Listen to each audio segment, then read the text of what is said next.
Viral warga Kampung Gumelar, Kecamatan Palabuhan Ratu, Kabupaten Sukabumi, geram terhadap seorang warga bernama Aang. Dalam video yang viral di media sosial, warga tanpa geram setelah suami dari Santi dan ayah dari Nurul berbohong tentang keberadaan keluarganya usai banjir bandang Cipalabuhan Ratu. Aang sempat mengklaim bahwa istri dan anaknya selamat dan telah mengungsi ke wilayah Cikakak. Bahkan pernyataan ini terekam dalam sebuah video yang beredar luas. Namun, pada Jumat, 7 Maret 2025, sekitar pukul 13.30 WIB, tim SAR gabungan menemukan Santi dan Nurul dalam keadaan meninggal dunia.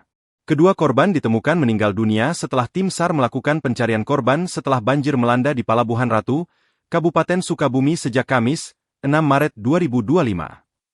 Sejumlah warga yang berada di lokasi evakuasi melampiaskan emosi mereka dengan meneriakkan cacian kepada Aang, menuduhnya lebih mementingkan urusan pribadi dibanding mencari keluarganya yang hilang.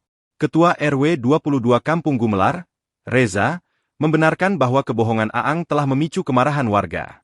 Menurut warga, Aang tetap menjalankan aktivitasnya di toko kelontongan tanpa menunjukkan kepedulian, sementara orang lain sibuk mencari korban.